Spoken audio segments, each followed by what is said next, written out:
Hello বন্ধুরা, 1982 সালের October মাসে জোসেফ ফারম্যান বলে একজন বিজ্ঞানী আন্টার্কটিকাতে একটা রিসার্চের জন্য গিয়েছিলেন। রিসার্চ চলাকালীন তিনি পৃথিবীর বায়ুমণ্ডলে উপস্থিত ওজোন লেয়ারের একটা রিডিং নিচ্ছিলেন। আর এই রিডিং এর ডেটাতে তিনি দেখেন যে আন্টার্কটিকার উপরে ওজোন লেয়ার প্রায় 40% কমে গেছে। তবে এই ডেটাটাকে তিনি বিশ্বাস করতে পারেননি। তিনি ভেবেছিলেন হয়তো তার মেশিনটাই খারাপ, এই কারণে তিনি ব্যাপারটাকে অত বেশি গুরুত্ব দেননি। এরপর তিনি ফিরে যান এবং পরের বছর আরও একবার আসেন এবং এইবারে একটা নতুন মেশিনও সাথে করে নিয়ে আসেন। পরের বছর তিনি আরও একবার ওজোন লেয়ারের রিডিং নেন। তবে এবারেও তিনি দেখেন যে ওজোন লেয়ার আরও অনেক বেশি কমে গেছে আগের বছরের থেকে। 1983-তে এই ডেটাটাকে দেখার পরেও তিনি বিশ্বাস করতে পারছিলেন না এটা কি হচ্ছে। তাই এই বছরও তিনি অত বেশি গুরুত্ব দেননি। তিনি আবারও ফিরে যান এবং পরের বছর অর্থাৎ 1984-তে আরও একবার আসেন। এবার তিনি যে স্টেশন থেকে ডেটাটা নিয়েছিলেন সেই স্টেশন থেকে ডেটা না নিয়ে অন্য একটা জায়গাতে অন্য একটা স্টেশনে গিয়ে তার মেশিন সেট আপ করেন এবং আবারও ডেটা কালেক্ট করেন, কিন্তু রেজাল্ট সেই একই আসে। এটা দেখার পর তিনি বুঝতে পারেন যে তার মেশিনে কোনো গন্ডগোল ছিল না। অ্যাকচুয়ালি বাস্তবে ওজোন লেয়ার আন্টার্কটিকার ওপর থেকে কমে যাচ্ছে, যেটা মোটেও সুখবর ছিল না। সমস্ত ডেটা নিয়ে তিনি সাথে সাথে নাসার সঙ্গে কন্ট্যাক্ট করেন এবং এরপরেই সারা পৃথিবীর মানুষ জানতে পারে যে আন্টার্কটিকার উপর থেকে ওজোন লেয়ার ধীরে ধীরে কমে যাচ্ছে, যাকে বর্তমানে আমরা ওজোন লেয়ারের ছিদ্র বা ওজোন হোল বলে থাকি। বায়ুমণ্ডলের এই ওজোন হোল আবিষ্কার করার পর বৈজ্ঞানিকরা আরও বেশি চিন্তার মধ্যে পড়ে যায়, কারণ তারা পর্যবেক্ষণ করে যে প্রতি বছর এই হোলটা ধীরে ধীরে বড়ই হচ্ছিল। সারা পৃথিবীর মানুষ যখন এই সম্পর্কে জানতে পারে তখন সবাই চিন্তিত হয়ে যায়। বৈজ্ঞানিকরা নিজেরাও বোঝে এবং পৃথিবীর সমস্ত মানুষকে বোঝায়ও যে এইভাবে যদি ওজোন লেয়ারের এই ছিদ্র ধীরে ধীরে বড় হতে থাকে তাহলে এটা আমাদের পৃথিবীর কাছে একটা ভয়ানক ব্যাপার হয়ে যাবে। পৃথিবীর বায়ুমণ্ডলে ওজোন লেয়ার না থাকলে সূর্য থেকে আসার রেডিয়েশনের কারণে পৃথিবী আর বসবাসের যোগ্য থাকবে না। বায়ুমণ্ডলে ওজোন লেয়ার শেষ মানে পৃথিবী থেকে জীবনও শেষ। সেটা দেখে বৈজ্ঞানিকরা প্রেডিকশন করেছিল যে 2050-এর মধ্যে সম্পূর্ণ পৃথিবীর উপর থেকে ওজোন লেয়ার একেবারে শেষ হয়ে যাবে। এবার প্রশ্ন হলো কিভাবে তৈরি হয়েছিল এই ওজোন লেয়ারের ছিদ্র এবং বর্তমানে আমরা এই ওজোন হোল সম্পর্কে এত বেশি খবর শুনতে পাই না কেন। তো চলুন আজকে এই ভিডিওতে এই সব কিছু সম্পর্কে জানার চেষ্টা করা যাক।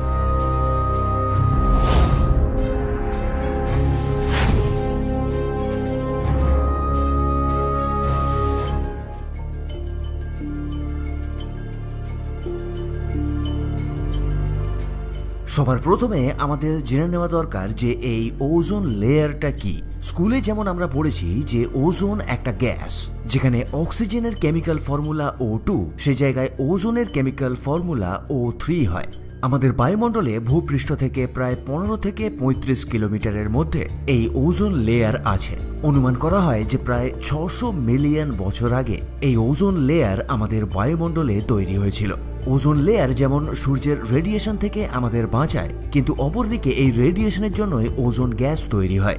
আসলে সূর্যের রেডিয়েশন যখন অক্সিজেনের অ্যাটমের উপর পড়ে তখন অক্সিজেনের অ্যাটম স্প্লিট হয়ে যায় এবং অন্য একটা অক্সিজেনের অ্যাটমের সঙ্গে মিশে O3 অর্থাৎ ওজোনের একটা মলিকিউল তৈরি করে।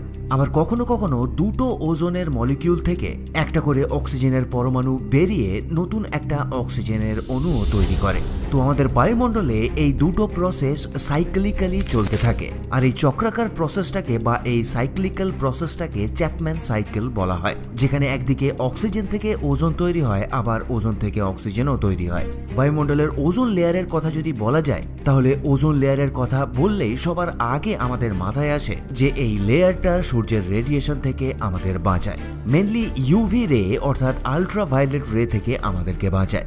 সূর্যের এই আল্ট্রাভায়োলেট রের জন্য আমাদের ইমিউন সিস্টেম নষ্ট হয়ে যেতে পারে, আমাদের সানবার্ন হতে পারে, এমনকি স্কিন ক্যান্সারও হয়ে যেতে পারে। তো ওজোন লেয়ার এই সব কিছু থেকে আমাদেরকে বাঁচিয়ে রেখেছে। আবার এই ইউভি রে অর্থাৎ আল্ট্রাভায়োলেট রেকেও 3টে ক্যাটাগরিতে ভাগ করা হয়, UVA, UVB এবং UVC। এদের মধ্যে সবথেকে বেশি ক্ষতিকারক হলো UVC। তো ওজোন লেয়ার আমাদেরকে সূর্য থেকে আসা এক্স রে, গামা রে এবং UVC রে থেকে বাঁচায়। তার সাথে UVB রেকেও কিছুটা পরিমাণে আটকে দিতে পারে। তবে ওজোন লেয়ার কিন্তু UVA রেকে আটকাতে পারে না। তার সাথে কিছুটা UVB রেও আমাদের পৃথিবীতে চলে আসে। আর এই কারণেই অনেকে সানস্ক্রিন ব্যবহার করে থাকে। এই সানস্ক্রিন আমাদের UVA রে থেকে বাঁচাতে পারে এবং তার সাথে কিছুটা পরিমাণে UVB রে থেকেও বাঁচায়। কিন্তু যদি ওজোন লেয়ার না থাকে তাহলে এক্স রে, গামা রে এবং UVCও আমাদের পৃথিবী পর্যন্ত চলে আসবে। তখন কিন্তু কোনো সানস্ক্রিন কাজে আসবে না। এবার হয়তো আপনার মাথায় প্রশ্ন আসতে পারে যে 3.7 বিলিয়ন বছর আগে পৃথিবীতে জীবনের উৎপত্তি হয়ে গিয়েছিল, এর প্রমাণ বৈজ্ঞানিকদের কাছে আছে। তাহলে মাত্র 600 মিলিয়ন বছর আগে যদি ওজোন লেয়ার বায়ুমণ্ডলে তৈরি হয়ে থাকে, তাহলে এর আগে জীবন কিভাবে সম্ভব হয়েছিল? আসলে 600 মিলিয়ন বছর আগে যে জীবন পৃথিবীতে ছিল সেটা ভূপৃষ্ঠে মানে মাটির উপরে ছিল না। সেই প্রাণী বা উদ্ভিদগুলো সমুদ্রের অনেক গভীরে থাকত, যেখানে সূর্যের এই ক্ষতিকারক রশ্মিগুলো কোনো রকম ক্ষতি করতে পারত না। তারপর ধীরে ধীরে যখন বায়ুমণ্ডলে ওজোন লেয়ার তৈরি হওয়া শুরু হয়, তারপরে সমুদ্র থেকে বিভিন্ন প্রাণী ভূপৃষ্ঠের উপরে আসতে শুরু করে। এই কারণে পৃথিবীতে যে সমস্ত কমপ্লেক্স লাইফ ফর্ম আমরা দেখতে পাই সেই সব কিছু ওজোন লেয়ারের জন্যই সম্ভব হয়েছে। ট্রোপোস্ফিয়ার এবং স্ট্র্যাটোস্ফিয়ারের মাঝখানে যে ওজোন লেয়ার আছে সেটা তো সূর্যের ক্ষতিকারক রশ্মি থেকে আমাদেরকে বাঁচায়, সেটা ঠিক। কিন্তু এই ওজোন গ্যাস মানুষের শরীরের পক্ষে কিন্তু খুবই ক্ষতিকারক। অর্থাৎ ওজোন গ্যাস যদি আমাদের ভূপৃষ্ঠের কাছাকাছি থাকে সেটা কিন্তু আমাদের পক্ষে মোটেও ভালো নয়। আর ভূপৃষ্ঠের কাছাকাছি থাকা এই ওজোন গ্যাসকে ব্যাড ওজোন বলা হয়। ফসিল ফিউলের ব্যবহারের কারণে এই ব্যাড ওজোন বায়ুমণ্ডলে বেড়ে চলেছে। ফসিল ফিউল জ্বালানোর কারণে বিভিন্ন ধরনের গ্যাস তৈরি হয়, যেমন ধরুন কার্বন ডাইঅক্সাইড, কার্বন মনোক্সাইড এবং নাইট্রোজেন অক্সাইড, যাকে নক্স অর্থাৎ NOx-ও বলা হয়। যেমন ধরুন nitrous oxide, nitrogen dioxide, nitrogen monoxide. পৃথিবীর সারফেস লেভেলে ওজোন গ্যাস তৈরি করার পেছনে এই নাইট্রোজেনের অক্সাইডগুলো সবথেকে বেশি ভূমিকা পালন করে।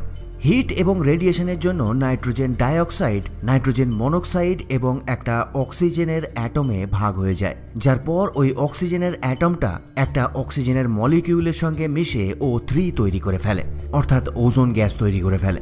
এই জন্য ডাস্ট পার্টিকেল এবং কার্বন ডাইঅক্সাইডের মতো ওজোন গ্যাসকেও একটা এয়ার পলিউটেন্ট মনে করা হয়। মানে একটা অদ্ভুত ব্যাপার যে ওজোন গ্যাস সূর্যের ক্ষতিকারক রশ্মি থেকে আমাদের বাঁচাচ্ছে, সেটাই আবার বায়ু দূষণও করছে। সুতরাং আমরা বুঝতে পারছি যে ওজোন গ্যাস যখন তার ঠিক জায়গা মতো থাকে, অর্থাৎ ট্রোপোস্ফিয়ার এবং স্ট্র্যাটোস্ফিয়ারের মাঝখানে, তখন সেটা আমাদের উপকার করে। আর যখন এই ওজোন গ্যাস আমাদের ভূপৃষ্ঠের কাছাকাছি চলে আসে, তখন সেটা আমাদের বায়ুকে দূষিত করে দেয়। তবে দুর্ভাগ্যের বিষয়, ভূপৃষ্ঠের কাছাকাছি যে ওজোন তৈরি হয় সেটা বায়ুমণ্ডলের উপরে উঠে ওজোন লেয়ারের সঙ্গে মেশে না। এবার প্রশ্ন হলো, মানুষের জন্য যদি ওজোন গ্যাস তৈরি হয় তাহলে ওজোন লেয়ারে এই হোলটা হলো কেন এবং কিভাবে? অ্যাকচুয়ালি নাসা রিসার্চ করছিল তাদের কন্টিনিউয়াসলি স্পেসক্রাফট মহাকাশে পাঠানোর জন্য বায়ুমণ্ডলে কোনো প্রবলেম তৈরি হয়েছে কিনা সেটা জানার জন্য। এদিকে 1974 সালে 3 জন সায়েন্টিস্ট একটা রিসার্চ পাবলিশ করে যে CFC অর্থাৎ ক্লোরোফ্লুরোকার্বন বায়ুমণ্ডলে ওজোন লেয়ারের ওপর একটা বড় এফেক্ট ফেলতে পারে। তবে যে সময় তারা এই রিসার্চটা পাবলিশ করেছিল তখন ক্লোরোফ্লুরোকার্বন খুব কমনলি ইউজ হতো ইন্ডাস্ট্রিতে, যেমন ধরুন শেভিং ক্রিমে, হেয়ার স্প্রেতে, এমনকি রেফ্রিজারেটরেও। আর সেই সময় তাদের এই রিসার্চটাকে অতটা বেশি গুরুত্ব দেওয়া হয়নি। কিন্তু পরবর্তীকালে বোঝা যায় যে হ্যাঁ, ক্লোরোফ্লুরোকার্বন আমাদের ওজোন লেয়ারকে একেবারে নষ্ট করে ফেলতে পারে। তাদের রিসার্চ পাবলিশ হওয়ার অনেক পরে, অর্থাৎ 1995-তে তাদেরকে নোবেল প্রাইজ দিয়েও সম্মানিত করা হয়েছিল, তবে অনেক পরে। অ্যাকচুয়ালি ক্লোরোফ্লুরোকার্বন ভূপৃষ্ঠের কাছাকাছি খুব স্টেবল থাকে, কিন্তু অ্যাটমসফিয়ারে অনেক উপরে গিয়ে সূর্যের রেডিয়েশনের জন্য ক্লোরোফ্লুরোকার্বন থেকে ক্লোরিন রিলিজ হয়ে যায়। এবার ক্লোরিন গ্যাসকে রিলিজ করার পর একটা ভয়ঙ্কর রিয়াকশন তৈরি হয়। ক্লোরিন ওজোনের সঙ্গে রিয়্যাক্ট করে অক্সিজেন এবং ক্লোরিন মনোক্সাইড তৈরি করে। আবার ক্লোরিন মনোক্সাইড একটা অক্সিজেনের পরমাণুর সঙ্গে মিশে অক্সিজেনের মলিকিউল তৈরি করে এবং আবার ক্লোরিন গ্যাস রিলিজ হয়ে যায়। তার মানে একটা ক্লোরিনের পরমাণু যদি ওজোন লেয়ারে চলে যায়, সেটা কন্টিনিউয়াসলি ওজোনকে ভেঙে অক্সিজেন তৈরি করতে থাকে, যার ফলে ক্রমাগত খুব দ্রুত গতিতে ওজোন লেয়ার নষ্ট হতে থাকে। এইভাবে চলতে চলতে আন্টার্কটিকাতে যখন জোসেফ ফ্রিম্যান তার ডেটাটা কালেক্ট করেছিল, তখন ওজোন লেয়ারের অবস্থা খুবই খারাপ হয়ে গিয়েছিল, যে ঘটনাটার ব্যাপারে আমি ভিডিওর প্রথমেই বলেছি। আর সেই ঘটনার পর থেকেই সারা পৃথিবীর মানুষ ওজোন লেয়ারের এই হোলের ব্যাপারে জানতে পারে। তবে ভালো ব্যাপার এটা যে এই রিসার্চটা পাবলিকের সামনে আসার পরেই সারা পৃথিবীর বিভিন্ন দেশের পলিটিশিয়ানরা এক হয়ে যায়। 1985-তে রিসার্চ পাবলিশ হওয়ার পরে অর্থাৎ 1986-তে ইউনাইটেড নেশনে বিভিন্ন ধরনের নেগোসিয়েশন হওয়া শুরু হয়ে যায়। একটা ট্রিটি বানানোর কাজ শুরু হয়ে যায় যার মাধ্যমে সারা পৃথিবীতে সিএফসির ব্যবহারকে কন্ট্রোল করা সম্ভব হবে। এরপর 1987-তে মন্ট্রিয়াল প্রোটোকল আসে, যা এফেক্টিভ হওয়া শুরু হয় 1989 গিয়ে। পৃথিবীর ইতিহাসে এটা প্রথমবার ছিল যখন পৃথিবীর সমস্ত দেশ এই প্রস্তাবে হস্তাক্ষর করেছিল।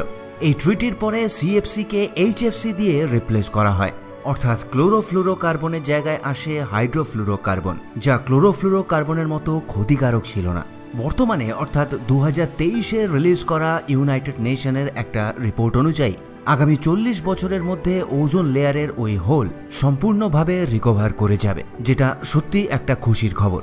তো এই ঘটনার ক্ষেত্রে আমরা একটা জিনিস ভালোভাবে বুঝতে পারি, যখন সারা পৃথিবী যুদ্ধ বিবাদ সবকিছু ভুলে একটা কমন গোলকে অ্যাচিভ করার চেষ্টা করে, তখন সেটা খুব তাড়াতাড়ি সবাই মিলে করতে পারে। বর্তমানে ক্লাইমেট চেঞ্জকে কন্ট্রোল করার জন্য সারা পৃথিবীকে এইভাবেই একসাথে আসতে হবে। আর আমার বিশ্বাস পৃথিবীর সমস্ত দেশ যদি এইভাবে একসাথে এসে কাজ করে, তাহলে ক্লাইমেট চেঞ্জের সমস্যার সমাধানও আমরা করতে পারবো। তো বন্ধুরা, ভিডিওটা কেমন লাগলো? যদি ভালো লাগে একটা কমেন্ট এবং অন্য বন্ধুদের সঙ্গে শেয়ার করতে একদম ভুলবেন না। চ্যানেলে নতুন এসে থাকলে অবশ্যই সাবস্ক্রাইব করে বেল নোটিফিকেশন বাটনটা অন করে নেবেন। আর আপনি যদি সাবস্ক্রাইব করে থাকেন তবে আপনাকে অসংখ্য অসংখ্য ধন্যবাদ। আজকে এই পর্যন্তই, আবার দেখা হবে পরের ভিডিওর সাথে। তখনের জন্য স্ক্রিনের এই ভিডিওগুলোর মধ্যে যে কোনো একটা আপনি এনজয় করতে পারেন। ধন্যবাদ।